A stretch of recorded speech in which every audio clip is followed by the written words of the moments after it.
Okay, hi everybody. I assume that if people on Zoom cannot hear me, that they will make that known somehow, and then it will be made known to me.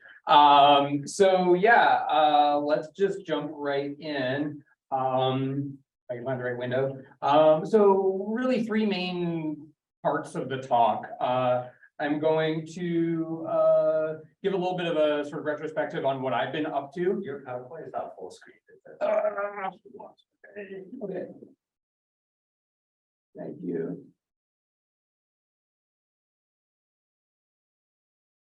Maybe now. Computers are hard. Okay, so right, a little bit of biography, but mostly intended to expose the topic of today's talk, which is sort of what it's like to teach and do research at a small teaching-oriented institution. Talk a little bit about connections between robotics and liberal arts, because we're here at RASP, and that's sort of a good way to sort of tie into these liberal arts topics, and then sort of finish out with information advice if people are curious about how do I get a job at a small teaching focused institution, what are the things I need to be doing now. We'll talk about all of that. So I'm going to skip to the end, and you can't give a presentation related to Swarthmore College without showing a picture of our beautiful arboretum. If you haven't been to Swarthmore campus, it's lovely. That is one of the main appeals to being in a place like Swarthmore. It's very bucolic and you know, it's just like a nice, very green vibe. So it's a really good job. That's the takeaway message here, but it's really different from being at an R1 in a place like that. The students are by far the best part of my job. Like if people ask, like, what is your favorite thing about Swarthmore? Like the students without hesitation. And then work-life balance is reasonably good. Work-life balance anywhere in this part of the world right now is hard, but I would guess that it's better in a place like Swarthmore than at an R1. So you know, the main difference is, right, teaching counts, it matters, it's valued very highly. Research is valued too, but the way that you do research is different, and we'll talk a lot about that. And then there's a lot of things that you can do right now that are sort of worth doing to prep if you're interested in going down this road. So I'm going to not assume that my audience has heard of the liberal arts or knows in great detail what the liberal arts is. And so shockingly, like nobody really agrees on exactly what it is. If you ask like 5 different Swarthmore professors what the liberal arts is, you probably get 7 different answers. I think everybody agrees that it's a well-rounded education. So you're not just studying engineering, you're not just studying business, you're not just studying one thing, you're studying lots of different things and sort of putting a lot of things together. And there's this idea that it produces sort of well-rounded people, free-thinking citizens. Right, so multidisciplinary arts, humanities, social sciences, natural sciences, math. Engineering is kind of a weird outlier in there because engineering is often in the US and other parts of the world conceptualized as like a pre-professional track, and like pre-professional programs like engineering and business can sometimes sort of be at odds with the ethos of the liberal arts, which is sort of a general education that could be broadly applicable. And so liberal arts has sort of a unique interpretation in the United States. It didn't start here. It started, you know, in the 12th century in Europe, but the US has sort of taken it and made it its own because it's very sort of compatible with the revolutionary mindset of sort of being an independent person. What you will see a lot, what characterizes a liberal arts school or a liberal arts program is you have distribution requirements for graduation. At Swarthmore, our distributions look like you need to take 3 credits each in the arts and humanities, in the social sciences, and in the natural sciences, mathematics and engineering. So you have to sort of spread yourself broadly across the curriculum, and that shows up in your credits to graduate. The way that Swarthmore does the liberal arts in particular is, I think that we really focus on academic and theoretical rigor, and really sort of not shying away from the tough analysis and sort of critique. And then also this idea that the liberal arts gives you exposure to multiple disciplinary viewpoints, methodologies, epistemologies. And when I say epistemology, I'm talking about like what are interesting or valuable questions to ask, right? What constitutes a good argument? What constitutes a good evidence? These questions have different answers in sort of biology and chemistry, but even more so between biology and philosophy. And I think the aim of a place like Swarthmore is to give you multiple ways of looking at the world through those lenses. A little bit of Venn diagram to locate us. There's lots of different types of institutions of higher education. This is not exhaustive Venn diagram, but so you have liberal arts institutions, and that includes Swarthmore, but also like Brown is sort of on paper, it's a research university, but they're very strongly and heavily committed to liberal arts. Can you be a liberal arts professor at Brown? Sure, you can. Then you have primarily undergraduate institutions, which are institutions that sort of focused strongly on teaching. They value research. Research is important, but the focus is on sort of producing a lot of bachelor's degrees, and probably not having a grad school. And then you have Swarthmore sort of here in the middle. We're a liberal arts program, and we're also a PUI. But notably, like a place like Olin College of Engineering, which you may have heard of, a small college, PUI, engineering school, not a liberal arts school. And so it's a different vibe there than it is at Swarthmore. Very, very, very cool programs too. Okay, so that sort of locates us. And now we're going to jump into sort of the part one of this, which is just a little bit of what I've been up to for the past, I don't know, 15 years or so. As Jessica said, I did my undergrad at a liberal arts college, Vassar College. My degree was in cognitive science. We're going to talk more about cog-sci later. Cog-sci is very dear to my heart, and it's sort of not my disciplinary playground front and center anymore, but I still think about it. I spent 5 years at Bluefin Robotics, which makes unmanned underwater vehicles. I ended up as a senior software engineer there before jumping over to grad school at Carnegie Mellon at the Robotics Institute. Did my PhD, and I'll show you that research in a second. Mostly the area that I was working in was motion planning, and that motion planning research was really informed by numerical optimization and machine learning. So how can we use optimization and machine learning to make motion planning better? The thing that sort of stuck, the one research contribution that I made that sort of like made a dent in the world of research is CHOMP, which is the Covariant Hamiltonian optimization and motion planning algorithm. It's an optimization-based planner. We'll talk about that more in a second. I've been at Swarthmore since 2010. I have been department chair at Swarthmore since 2018. The one thing I'll say about that is if any of you gets faculty jobs, I encourage you to prolong as long as possible the duration of time before you have to serve as department chair. It's tremendously fulfilling. I get to solve a lot of good problems, and it is just also a whole pile of administration that I would love. I can't wait to give to somebody else. This is Little Dog. This is the robot that I did my PhD dissertation on. Little Dog was at the time sort of the younger sibling of Big Dog, both made by Boston Dynamics. So I don't know if anybody remembers sort of the early 2000s.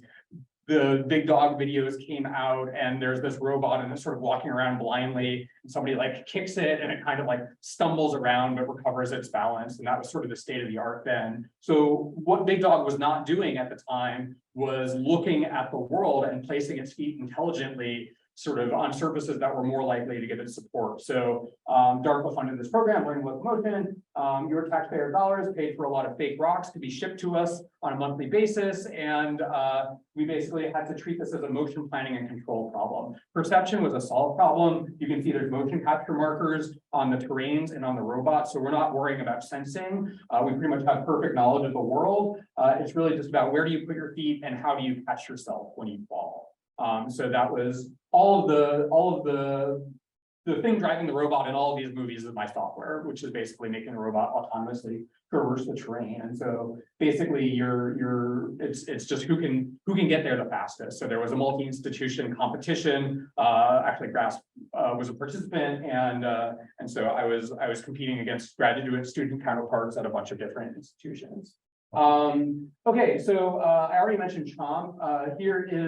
Here's a couple of papers that sort of launched CHOMP into the world. The deal with CHOMP is that it came out at a time when The predominant focus in motion planning was on sampling-based planners like RRT or PRM, where the goal is we want a feasible plan, right? We want something that is collision-free, that is kinematically valid, and then we're going to throw that later to some post-processor that's going to sort of clean it up. And the observation is some planning problems, like for instance, like if your little dog is figuring out how to pick up and put down a leg, one leg at a time, are not that hard. There's not that many sort of narrow passageways, narrow passageway being sort of a term of art that people in the sampling-based planning community just sort of call out why their problems are difficult. So if you have a problem that doesn't have these narrow passageways, maybe you want to use a different approach that gives you more optimal behavior. So the deal with CHOMP was you're basically optimizing the entire trajectory at once. So I want you to pay attention to this blue trajectory here. We're trying to drive from the top left to the bottom right of this arena, and then there's some like dark gray blobby obstacles. And rather than sort of sampling a point at a time, we just deform holistically the entire trajectory all at once, right? So essentially, we're letting the obstacles push on the trajectory. This had been tried before. It didn't really work super well in the 90s and early 2000s, but then around when this came out in 2009, we found some really cool numerical tricks. So the red versus blue comparison is using this so-called covariant update method that sort of spreads small changes around the entire trajectory in a way that doesn't accumulate lots of unnecessary jerk or acceleration. And so it was sort of that numerical trick that made CHOMP sort of effective for a wider variety of tasks. The idea of optimization based planning was not new, but the idea of using a couple of these mathematical tricks to sort of let's not say tricks, let's say elegant conclusions about the profound nature of mathematics and motion planning could really sort of speed things up. And I think CHOMP came at the forefront of a renewed interest in sampling-based planning, and as a result, it was really, really widely cited. I'm not sure that people are using it a ton in practice, but I think it sort of ushered in a moment when people are like, yeah, we can put down the RRTs and the PRMs for a certain class of problems, and let's just use optimization, which had sort of been viewed previous to that as a dead end. Okay, so that's sort of my PhD, and now we're talking about Swarthmore. So I joined a team led out of Drexel, the DRC Hubo team in the DARPA Robotics Challenge a couple of years after I started at Swarthmore. This video I think is from like 2012, and door opening was one of the relevant tasks. They wanted humanoid robots to go in and open doors. So the idea is let's use trajectory optimization. You know, I have one hammer, everything in the world looks like a nail, right? So we're going to use trajectory optimization to open doors. And so here you can kind of see this is like an initial guess that's sort of pure kinematics, just sort of like linear interpolation or IK interpolation. And you can see it suffers from the jaggies, right? There's places where the trajectories have cusps. You don't want that. That's going to put shock on the robot. Might make it fall over, it might make it miss the handle or whatever. So you want to optimize, but optimizing is hard because you have these kinematic constraints. You have a closed kinematic chain between the robot and the door. Or to put it differently, the arm and the door have to be controlled at the same time in order to, for instance, not tear the handle off or tear the door off the hinges. And so that brings about like a really interesting numerical methods question of like, how do I use the techniques from CHOMP, which are basically predicated on having control over all of degrees of freedom, and instead apply that to a constrained optimization problem. So the two highlighted names there are Swarthmore undergrads I was able to co-author this paper with. It was really cool. They actually presented the paper at Humanoids 2013, which is a IEEE conference where professors and grad students like you are presenting. And here are these two Swarthmore undergrads sort of doing their interactive poster demonstration, and it was really cool to see. And they did not shy away from a lot of the cool numerical methods in their like sort of multi-grid course-defined resolution schemes and things like that. So that was cool. More recently, I've been sort of branching out beyond just robotics. I'm interested these days in computer graphics. So I co-authored a paper in 2018 with another Swarthmore undergrad, Yosuke Takashi, and it was basically about fast and cheap uniform point picking on spheres. So if you want something like a Poisson disk sampling scheme, but on a sphere, how do you do that? And so Yosuke and I were sort of looking at essentially map projections from the cube to the sphere and sort of looking at the distortion. And so if you just sort of identify lat long with sort of a uniform grid, you get like a lot of distortion, but there are these other methods that you can use to sort of minimize the distortion. So that was a really fun paper to write. I remember very clearly at the end of the summer, Yosuke and I went to lunch right around here, actually, because we've been hanging out by Drexel. And, you know, we sort of like, we were debriefing at the end of the summer. And it's like, what did you think of all of this? And he said, well, you know, at the beginning of the summer, I thought this project was kind of useless because like, it's not making something like important happen in the world. And, you know, I've learned so much, right? Like I've learned like GL shading language, I've learned OpenCL, I've learned like a lot of math, I learned how to do research and find papers. And this was really very gratifying and important to me. I'm very glad I did it, and I still think it's useless. And I thought that was a great conversation. It's also important to say that when you're at a place like Swarthmore, research gets defined really, really broadly. So, you know, I like to say that research is where you find it. So when you think of research at a place like Swarthmore, you think about, you know, a lot of the research happens during the summers because we're busy teaching during the semester. A lot of the research happens during sabbaticals for the same reason. And you tend to think of research as like oriented at producing a conference paper, a conference presentation, a journal article. So it's sort of grant-based, publication oriented, not during the semester. But then there's all of these other things that are not that. And this relates to this idea that research and teaching are mutually reinforcing, which we'll get back to later on. I use that summer research time when we can hire summer students to be research assistants. And like, I give them research projects that actually boil down to course prep. So when I started at Swarthmore, I was introducing a mobile robotics class. I had never taught it before. I needed to sort of get up and running with the tools, with ROS, with Turtlebots. And so I just sort of recruited a few students. I said, we're going to spend the summer, we're going to like test out a bunch of activities that may or may not like work out in the classroom. And I'm really glad I did, because a bunch of the activities did not work. And so that was super useful. And also sort of you get the students who are just like, all right, well, if this student can't do it, I'm pretty confident that like it's going to be tough for a lot of students. So that's super useful, but it's researching in the sense that like you're exposing yourself to the state of the art and the tools, the technology. What else? So when I got recruited to work on this Drexel-based DARPA Robotics Challenge team, I said, I don't know if I can be productive enough to actually do this if I don't get a course release. But Swarthmore is not like R1s. R1s often let you, if you get a big grant, you can buy out of a course, right? You can basically buy yourself out of the obligation of teaching. Swarthmore doesn't do that. So one of my mentors, Drew Bagnell, said, well, what you should do is just teach the DRC. And then you can do whatever you want in that class, and that will get you ready to do that. So I actually did a whole bunch of code for that course that was like ZMP-based walking. We got the students in there. They actually really understood it really well. And some cool student projects came out of there. But like when I finished the course, I sort of had a code base, and I was able to go down to Georgia Tech and immediately be productive with some collaborators there on making their Cubo walk. So that was cool. We have a fetch robot at Swarthmore. I advise a lot of senior projects on the fetch. There's a lot of enthusiasm for like, let's make a mobile tour guide out of this robot. And so same like that course prep in the sense that like, you know, I'm getting my hands into ROS. I get to sort of test out interesting ideas like, what if we organize code this way? What if we bundle these ROS tools together slightly differently and use them in an unintended way? Swarthmore, we have something called directed readings. These are what are called independent study courses at other places. So that's when a student wants to work one-on-one with a faculty member, sort of approach the professor and say, hey, can you advise me in this particular topic? And we'll read some papers, or I'll do a project or whatever. And you know, it's tremendously inefficient and unscalable, right? Because you have one student. The faculty to student ratio is 1-to-1.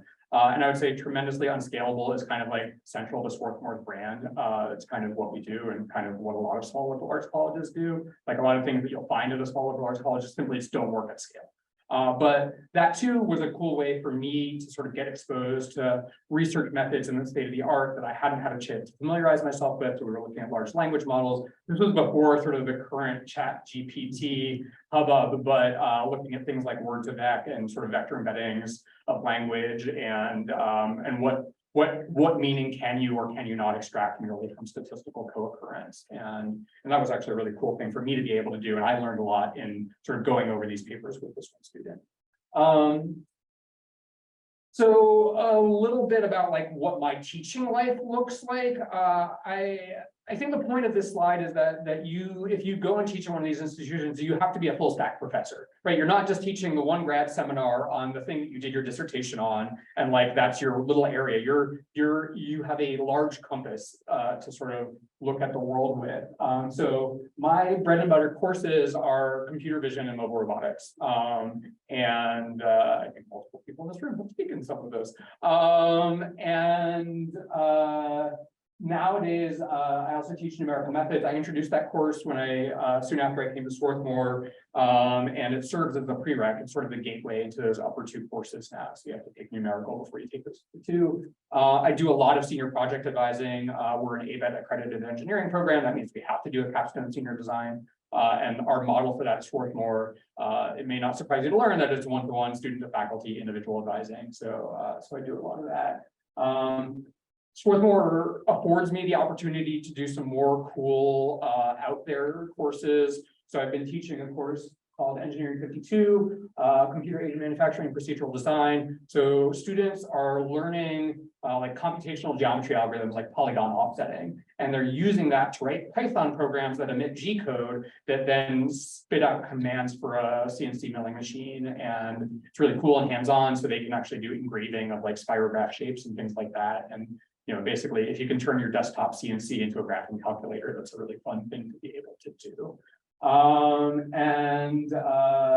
Yeah, I mean, sort of like if you put that together with E27 and E28, I think that sort of the theme that ties together my career and that sort of makes this the coherent front for my students is like, I think you can do some powerful and amazing things when you put computers together with the physical world. And so that's bigger than just robotics, but I think that, if you have a system that sort of behaves intelligently or sort of is interactive in an appealing way, you don't sort of have to explain to a layperson what it's doing because they can just see, oh, that robot's walking, that looks really cool. And so that has been a very gratifying thing throughout my career. I also got to co-teach a class with Logan Ryder in the studio art department, which was a combo engineering and art class. So we had engineering students and art students in there, and we were looking at 3D printing, rapid prototyping, laser cutting, and sort of using that, but also like composition and critique and iteration and design. And so that was a fun class to be able to do. And I suspect easier to teach a class like that at a place like Swarthmore than at Harvard. Just real quickly, so is it broken up in that like it's just the School of Engineering that there's no like specific saying like, oh, you're in mechanical or? Correct. So so the question is it broken up in the School of Engineering versus are there subfields at Swarthmore? No, we have a general engineering major. So everybody graduates with a degree in engineering. It's ABET accredited, so you can go and take your fundamentals of engineering exam and get your engineering training certification on your way to a professional engineering license. But no, you don't come out of there as an electrical engineer, you come out of there as an engineer. And so we can talk more at the end maybe about like how that pans out for our students. But basically we end up with students who are really good sort of looking at cross-cutting things. And so like students end up in jobs like integration engineer, test engineer, anything where you sort of need to like the electrical people to talk to the mechanical people and like need to be able to speak both languages. Like those are great positions. And then we also have a lot of students who sort of end up being very channeled into a subfield, either because they got experience on the job or they went to graduate school or whatever. And so we have electives like robotics and vision, but right, so it's all engineering. Yep. Okay. So this is a sort of completely made up set of way of dividing up 40 hours into sort of tasks and responsibilities. This is sort of my best guess at doing this, and this does not reflect department chair, because if it was department chair, which would be like 20 hours a week of admin, but in hiring and personnel management, things like that. Yeah, so teaching, there's a lot of teaching in our engineering department. Every course that counts for the major has a lab, so we have a lot of time in the lab. And you'll notice that there's about a 1-to-1 ratio between teaching and prep. I would say that's not representative for a first-year professor. For a first-year professor, you're gonna crank up that prep. And you're gonna just either work more than 40 hours a week or have less time for the other things or both. But I remember pulling all-nighters my first year of Swarthmore, like prepping lecture for the next day. So a lot of office hours. Course advising is a big deal. We don't have professional course advisors at Swarthmore, so there's no staff person whose sole job it is to advise students on what courses to take. That's the professor's job too. We get some research in there. Everybody has a lot of email. Grading, it says 2 hours a week, but let's be honest, it's like 20 hours at the end of the semester. And department meetings and committee work and sort of other service bundle things like reviewing, professional service, like external service as well as internal service. So just to sort of give you an idea, and the call out here is like research, which is essentially what you would be doing if you went to an R1, like that's most of your job, right? Becomes a pretty small slice of the pie. Now, again, summers and sabbaticals, Swarthmore has a really generous sabbatical policy. We get leave every 4 years. So that's a really good time to sort of channel in deeply on your research. And then summers are also, they have most of this stuff. So you can really channel into your research during the summertime. Yeah, Alex. Is this assuming you're taking one course per semester? No, so this is assuming like roughly 2 courses a semester. Yep. And I imagine most people who are coming from GRASP, and we'll talk about this more in a bit, most people who are coming from GRASP would probably be going into a CS rather than an engineering program if you're looking at a small college, especially because most small colleges don't have engineering. And so that lab time goes way down if you're coming at this from a CS thing, and that 10 hours might look more like 5. Okay. So this is sort of what success looks like teaching at Swarthmore. This is a video that the college made to sort of document the robot races that I do pretty frequently in my robotics classes, like the OG version 1 turtlebots from way back in the day. But yeah, we have a slalom course that we set up with pylons, and we have some color blob detection, and then the students have to sort of code it up. But you can see it's a very happy and sort of festive atmosphere in there. It's a pretty small room with lots of students bundled in. People are pretty excited to show off their work. This connects back to what I was saying before about it's just really fun and intuitive when you can sort of connect your code to the real world and sort of have it work out. So it's a competition, but it's not a very serious competition. And it's sort of one of my hallmarks in my teaching. And I really, I intend to keep doing this as long as I teach robotics. I would see that again. So I just wanted to highlight a few students. You've already seen a couple of these names because they were co-authors. These are all students who either I advised their senior design project or I worked with them as a research advisor on some research project. And I've included where they've ended up since Swarthmore over a number of years, starting 12 and going up to 19. Swarthmore, like a lot of schools of its size, I would say punches above its weight in terms of the places our students end up in, including places like here. So we're really fortunate to have students who find placements in really great situations. Swarthmore has a reputation as a PhD factory. I think that is a rightly deserved reputation. So you can see a lot of these people sort of end up pursuing PhDs. Obviously some of these names are very cherry picked, but please believe me when I say that I had to choose very carefully. There were a lot of people I could put on the slide after a decade or so of teaching at Swarthmore. And so, like I said before, the students are the best part of the job. I love working with them, and it's really cool to see them sort of go out in the world and take what they've gotten from my classes. And being at a place like Swarthmore, one feels very personally connected to the students they teach. Okay, so we're kind of going into the second part here, which is spelling out connections between robotics and liberal arts. I'm going to go fast because I want to leave time at the end for questions. I'm going to just skip this slide. Engineering has a lot of connections on its own, but we're going to zoom into robotics there, which is on the upper right.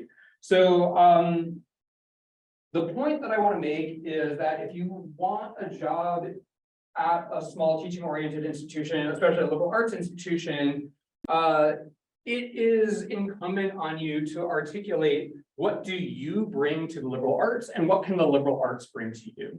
And so, again, liberal arts, well-rounded study, connections out, shout outs to a lot of different disciplines. And so I'm just thinking about like, what are ways we can connect robotics to these different disciplines? So, my background is in cognitive science. This is a little exercise in Bratenberg vehicles. Valentino Bratenberg was sort of all about emergent behavior through simple connections between sensors and motors, and people's ability to sort of attribute intelligence or emotion to these systems that have this emergent behavior. Biology, if you end up on a small liberal arts college campus, you might do collaborations with biologists making sort of synthetic organisms for behavior assays, right? Where you have a school of fish and you put your robot fish in there and you're trying to like drive the school to do a thing. Psychology, human factors, art, don't neglect art, economics. I think it's especially important, no matter whether you want to go to a liberal arts program or not. If you're at GRASP and you're doing robotics, I think it is incumbent on you to think about the economics and the ethics and the impacts of labor automation. And so being able to talk intelligibly about that is important. When you teach at a place like Swarthmore, your lectures kind of write themselves because you can just scan the headlines and you sort of learn to see the connections between all of the things. So, in the top row, we have some big ethical issues of VW emission scandal, of Boeing 737 MAX, of the Uber autonomous vehicle testing fatality that happened in Arizona in 2018. And then looking at some other, I would call them dystopian technology trends of sort of like rejection of expertise, not invented here syndrome that lets a thing like Juicero or Theranos happen, or sort of laundering outdated and invalid ideas like physiognomy or phrenology using technology, and sort of the fake it till you make it take it to extreme, where we have these delivery robots. You can get a burrito delivered on the UC Berkeley campus, but it's not actually autonomous. It's being remotely piloted by somebody working in a country with much worse labor laws than the US. And then sort of right to own, right to repair. And so I go over these in my robotics class, and we sort of talk about social impacts. And so I sort of outline all of these different trends that we see in technology today, and then we can have a really sort of full-spirited conversation. And so we know that these trends are pervasive; they exist across all technology. So it's not just like what is Juicero to Juicero, but like what is Juicero to autonomous cars, right? Like what's the Juicero equivalent of a self-driving car? And so are you more or less excited about self-driving cars now that you know about these things? What predictions can we make, right? Will your car surveil you? Will it serve you like targeted ads as you're going down the road driving hands-free? And how does this relate to the things that you learned in your other classes? Jessica. There's a question in the chat from Rujna about how much time do the students spend in their kind of liberal arts courses versus the engineering science? Yeah, so I'm going to answer that for two departments. I'll answer it for CS and I'll also answer it for engineering. So Swarthmore requires 32 credits to graduate. A class is a credit. And so engineering wants to be accountable for 20 of those 32 credits, which is a shockingly high number. And that's 12 credits in engineering plus 8 additional credits in math and science. That is the minimum that we can require and still be ABET accredited. 12 credits also happens to be the maximum any major can be at Swarthmore due to Swarthmore's distribution requirement rules.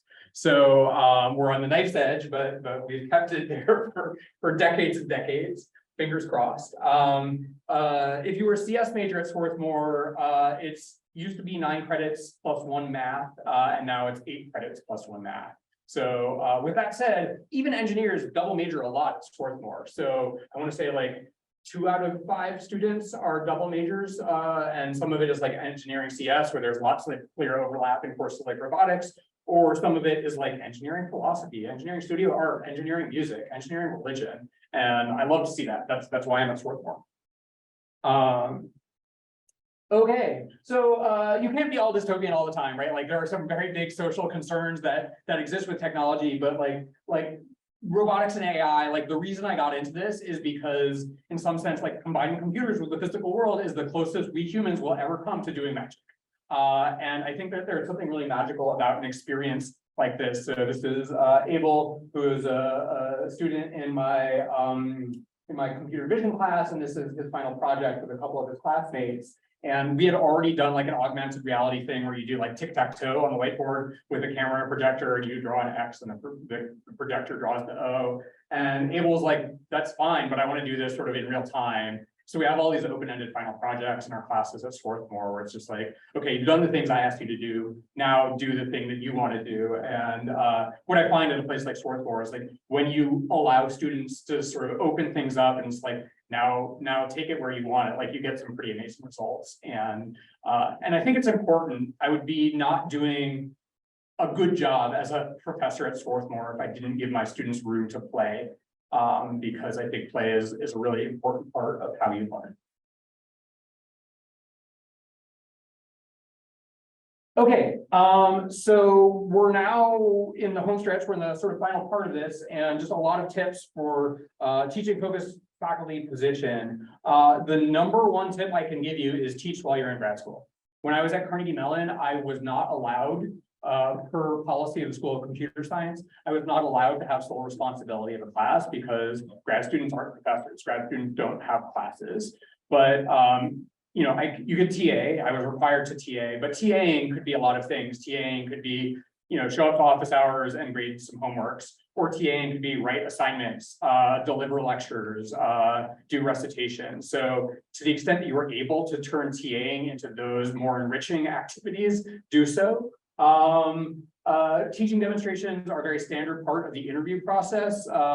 We ask candidates when they come to Swarthmore interview to do a mock class. We might say, you know, pick a topic in one of these 3 classes and give us a 50-minute lecture, spend 5 minutes at the start to sort of say what you already taught in the semester. It's a very phony situation because you have professors in the back who are pretending to be students who are far more ignorant than they actually are. It's a bit of a sham, but like it's a way of gauging somebody's ability to teach, and you got to prep for it. The final reason to teach now is you don't want to find out once you get there you don't like it. Because teaching, as I showed you, is a huge part of the job responsibilities. Going back to work-life balance, you get it, we have it. There's a cost to it. The salary differential between Swarthmore and Penn, these are publicly available figures that I found on the internet. I don't know if you can trust everything you find on the internet, but there's a big difference. And so it's also worth talking about startup. Startup varies a lot from small liberal arts college to small liberal arts college. Some small liberal arts colleges, especially in CS, they're like, oh, you're a CS professor, you need a desktop computer and a whiteboard, wait, fancy markers. And some are like, oh no, you need a GPU and an AWS account and so they'll pay for it. But there's a huge variety. There's a big impetus at a research one, like you might have a quota or you might have strong pressure to bring in a lot of grant money. At Swarthmore, the attitude is very much, if you need the money to do your research, write a grant. And there's also this idea that grants are useful as outside recognition that your research ideas have merit, right? Like, it's not just that you're writing papers and they're getting accepted, it's that somebody, a program officer at NSF thought that your idea was good enough to pay $50,000 or $100,000 for. You get a lot of research FOMO, right? So you're literally going to miss out on research results if you come to a place like Swarthmore. The people who you graduate with in your PhD cohort, they're going to be churning out, you know, 24 papers a year, getting cited left, right, and center, and you're going to be like writing 1 or 2 papers a year, and it's going to feel real bad.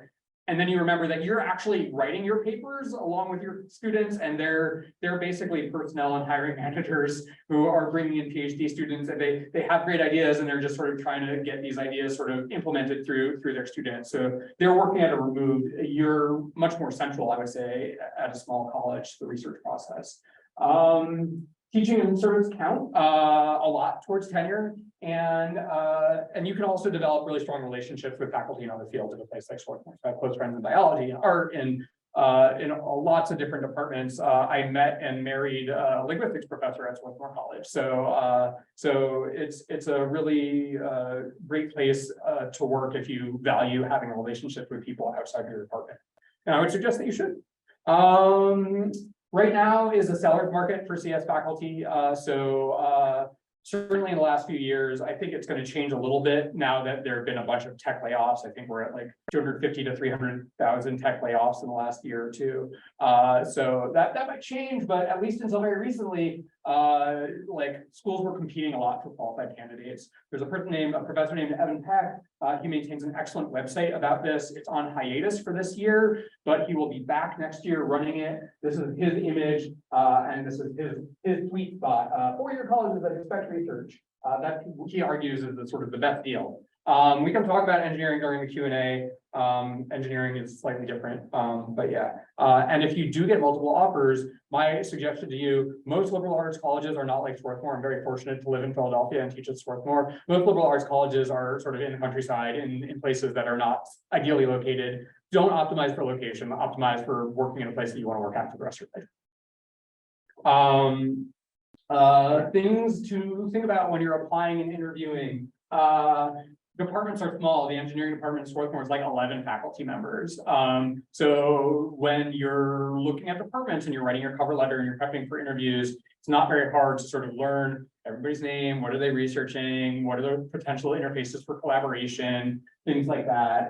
The other really important thing in your sort of application process is what courses can you teach. So you might say like, I want to introduce a new course about my dissertation, and then this other new course and this other new course, and like, yes, you'll get to introduce new courses, but there's continuity of curriculum that they need to ensure, right? So can you teach intro programming? Can you teach their data structures course? Can you refer to their intro programming course by its course number in their catalog? If you can, and you do that in your cover letter, it's going to work towards your advantage. You have to know that small liberal arts colleges and PUIs are just different from research institutions. And the number one application killer is if you clearly just copy pasted the same letter and scribbled out the name of the institution. You know, we get letters, I want to work at your university, I want to work with your grad students. No, you don't. And so you really need to show people that you are aware of the nature of their institution. You need to show them that you understand this. The students come first, right? Research is important, but the students come first in almost every consideration. The last thing is take DEI seriously. So diversity, equity, and inclusion is important at every job, everywhere, or should be. I think, especially at smaller institutions, if they don't ask for a diversity statement. So most application packages want a cover letter, a research statement, a teaching statement. Many are asking for a diversity statement. If you're not asked to provide one in your other statement. So take the things that you would have written in your diversity statement and distribute them out into those other documents. And diversity is not about, DEI is not about like who you are or what you look like. It is about your ability and inclination to support students from all backgrounds and guarantee everybody an equal shot of progressing through the major and attaining success in life. Okay. Planning a research career. You have to have a research program that actually works at a small college, right? So what you're doing requires a mocap setup that's the size of, you know, a football field or something like right? That's not going to happen. You're not going to have maybe a full-size self-driving car. Do you have a desktop or benchtop scale thing? Great. Can you do it in simulation? Great. You know, we have, I have a colleague in engineering who wants to use a scanning electron microscope to look at samples of membranes after filtration for sort of like water quality stuff. And I sent her here, right? There's the same Center for Nanotechnology. They have a mandate to provide those types of equipment to the region, and so those types of collaborations become really important when you're at a small institution. A lot of people go into education research, everybody is probably aware of the ACM, it's the Professional Organization for Computer Scientists. They have a conference called SIGSI, the Special Interest Group on CS Education. Schools like Swarthmore are fabulously represented. I think Swarthmore sent like 3 or 4 people this year to SIGSI, and that's pretty common. When do you do that? Probably not right when you start. I think the safe thing to do career-wise is continue your PhD research for a couple of years, maybe broaden it out for a couple of years, and then after reappointment or after tenure, you sort of get into this channel of education research and sort of more service-oriented research. How are you going to be productive with only undergrads, right? You're not going to have grad students. And so our undergrads are great. They can be super productive. They are not at the level of a third-year PhD student, right? There's not that degree of autonomy. And I mean, sometimes there is, but that's like that is not the expected case. So really, this is about like, how are you going to carve up your research into digestible chunks? How are you going to sort of find the right tasks? So data analysis is good, sort of feasibility is good. Like there's a whole class of tasks that I like to call plumbing, right? Like I have this API, and this output is different from this input, and it is very doable to put them together. And I would like you to do that, please. And so like things like that, where it's just like, yeah, you want to get them involved in the theory, but like, if what moves your research project forward is like somebody needs to have a eureka moment after staring at a whiteboard for like 20 hours and pushing a lot of symbols around, like maybe that's not the thing that you would trust to your lone undergrad working by themselves. And then, right, this mutually synergistic relationship between research and teaching, right? Research informs teaching because you are not just teaching what the textbook said was state of the art 20 years ago. You're actually teaching people what's going on right now in research results.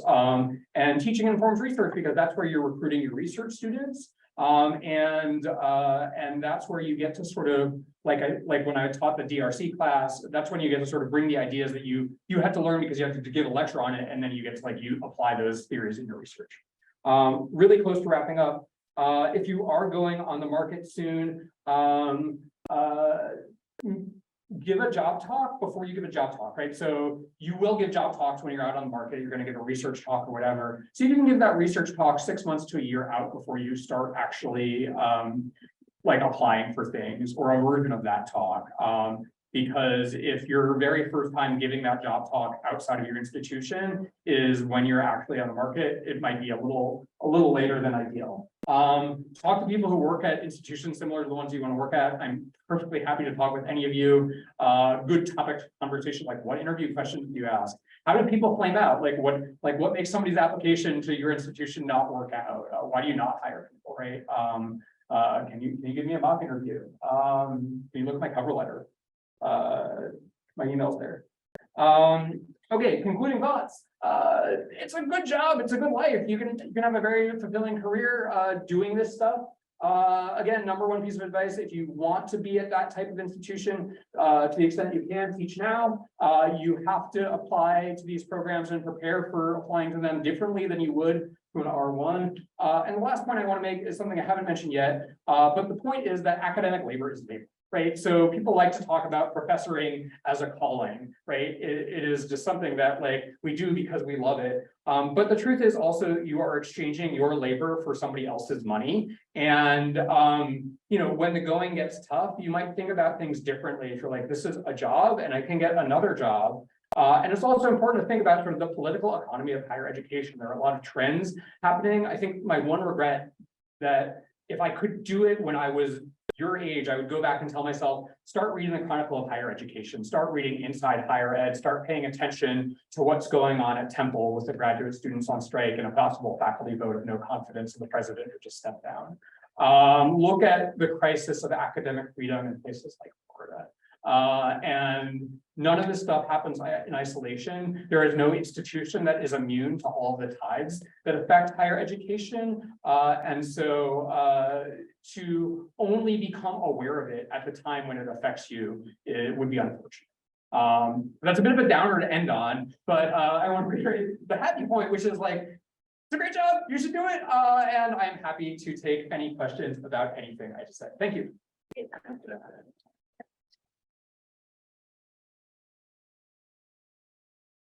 I had a question about like your particular instantiation of this journey from research focus to teaching focus.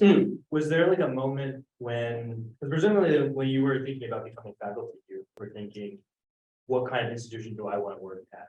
Yeah. And like for you, what was it that made you think I want to work at a small liberal arts college? It was basically senior year of college. I was at Vassar. I really loved the atmosphere. I liked sort of the connections that I had with my professors. I liked sort of the intellectual freedom that I felt like a liberal arts education gave me. And I sort of said, I want to do this, but I want to go to industry first because I want to find out what it's like to work in the real world and sort of get some hands-on experience. And I had a mentor at Vassar who was just like, watch out for the golden handcuffs, right? There's this idea that you're gonna get so much money working in industry that you're never going to want to become a poor grad student again. Little did he know that the startup I worked for just underpaid its employees. So it was very fortunate they did. I had no qualms about going back to Stanford. Yes. You mentioned DEI and the importance in getting a job, but how do you feel working at a private institution where maybe there is a lot of DEI, maybe it's only accessible to upper middle class or?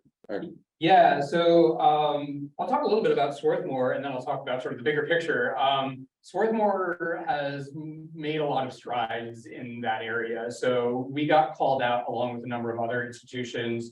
There was a series of articles in about 2014 in the New York Times about sort of inequality and access to higher education and how many Pell Grant eligible students are you admitting as a small liberal arts college. And not saying it was because of that series of articles, but within the next few years, we really turned things around quite a bit to the extent that Swarthmore, I think 30% of the admitted first-year class these days is first in their family to go to college. We have a lot more students coming from under-resourced high schools. So we're seeing a much broader population of students coming into Swarthmore. And Swarthmore is not unique or alone in that.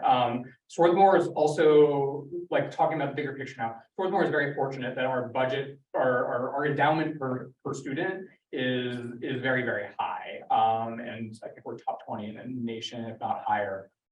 In that regard. So we can literally throw money at this problem, and institutions like Harvard and Princeton and Swarthmore can do this, and smaller, less well-off institutions have to think about how do we balance the number of aided financial aid students versus the number of full tuition students. And I think that you have to have values, right? Like you as a job seeker have to have values, and you have to be able to get to sleep at night, right? So if you end up at an institution whose values don't match your own, like that's not going to be a fulfilling thing. So that's another place where you can do your homework and just look at like, yeah, like how are there admissions need blind or need aware, right? So Swarthmore is need blind in the sense that if you're a domestic student, basically the application admissions decision is firewalled from your financial aid decision. So Swarthmore commits to meet 100% of demonstrated need to its admitted students from the US. With that said, the student's family and Swarthmore might disagree about what the need is, but there's a principle there at least. And so that is a litmus test that you can apply, like when you're looking at places like, are the places I'm applying to jobs at, are they all need blind or are they need aware? There's a couple follow-up question, or there's a follow-up question on Zoom and then a question on Zoom. So Daniel has a follow-up question. Is that diversity reflected in the engineering and CS majors? So that's a complicated question. We track lots of things in the engineering major. I can't speak for the CS department because I'm in the engineering department. But so one question that you could ask is the demographic breakdown, i.e. Women and men, or race and ethnicity, are those statistics broadly reflective of the Swarthmore student body? And the answer is no. We don't, right? So Swarthmore is basically 50-50 men and women. We're graduating something like 30 to 35% women among our engineering graduates. Is that better than the national baseline? Absolutely. Are we satisfied with it? Absolutely not. And so, so the other question that you can ask is, are you retaining people from all groups at roughly equal rates? And we track that as well. So, if you take a class that counts for the engineering major in your first year, but do not graduate with the engineering major, is that more or less likely given various backgrounds? And as best as we can tell, the answer is no. So could engineering do a better job trying to recruit people? Absolutely. The trick with engineering, in particular at Swarthmore, is that you essentially have to start from day one. So people aren't going to switch over to engineering in their sophomore or junior year because of 20 credits. You're not going to pick that up in 2 years. And so we're really heavily dependent on the yield that the admissions department gives us, and I'm not trying to call them out in any way, shape, or form, but it's just a thorny problem of how do you address issues that are essentially on the incoming supply side of Swarthmore. We also pay really close attention to our faculty makeup, right? So like we want to have a faculty that lets students feel like that they have somebody who understands them, who represents them, and so so that's something that I would say we're making great strides in. Other questions from chat? There are some. One is about the tenure review process. Yes. And so, Or yeah. she'll have Victoria. Hmm? I think she's working on it. So, yeah, so Professor Joel Esposito wants to know about the tenure review process, and like obviously teaching and service play a larger role, but could you give more details on how teaching is assessed? And I'm also interested personally how research is assessed. Yeah. So I will give a very quick breakdown of what it looks like at Swarthmore. So for your tenure review, you get letters from a lot of different populations. We solicit letters from students. We ask for about 50 in hopes of getting about 25 to 30. We know it's not going to be 100% response rate.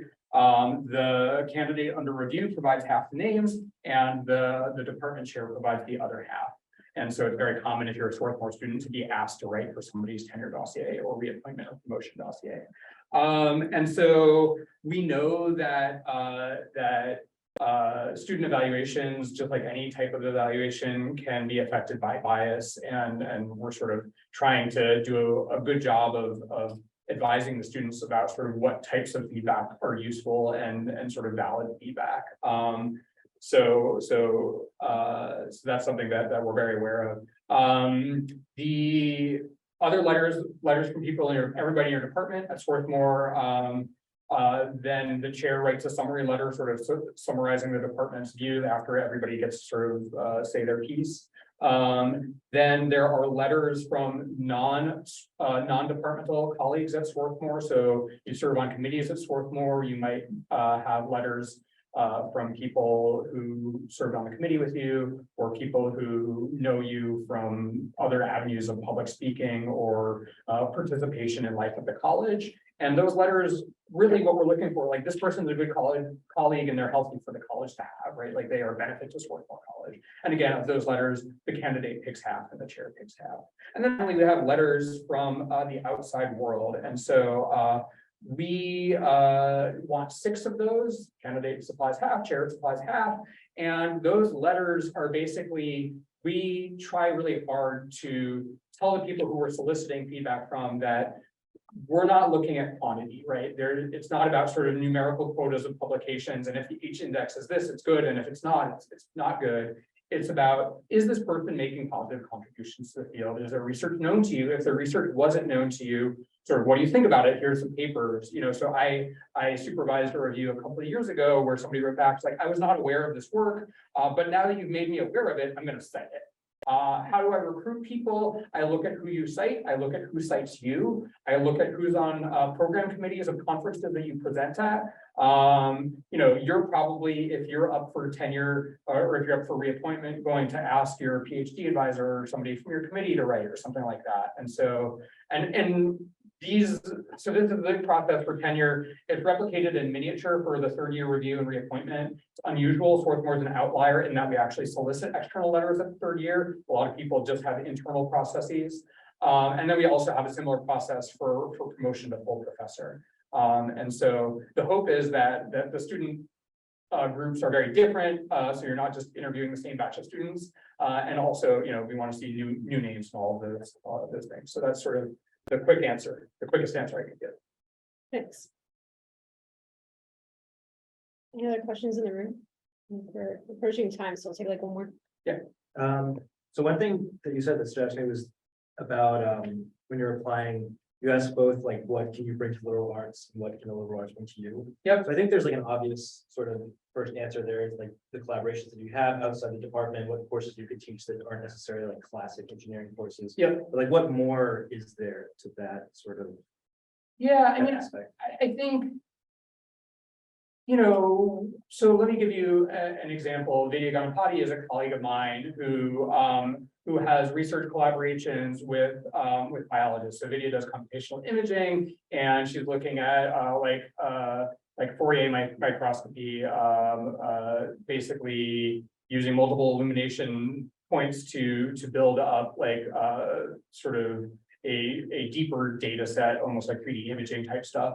And she has ideas about how you do this in theory, and she wants to use machine learning to speed it up. And what she has found is that collaborations with biologists, so she's collaborated with Don Carone in the biology department, Ava Maria Collins is also in the biology department, and she gets sort of almost assignments from them, like or sort of use cases, I guess, of what would be a good new algorithm. And so that really actually keeps you honest. I would say improves the quality of your research, right? When you're not just like, look, I succeeded on my toy problem, like I solved MNIST for the 87th time, right? Like you have like, I did something that was useful to a real person who is not in my lab, I think is appealing, not just in the liberal arts context, but that's appealing to funders, right? Like that speaks to things like broader impacts in NSF lingo. So I think that's one thing that the liberal arts can bring to you is your collaborators are right there, and you go to lunch with them, you meet them on the train, and so it is really bilateral. Great. Let's thank Matt again for this really important call. Thanks, everybody.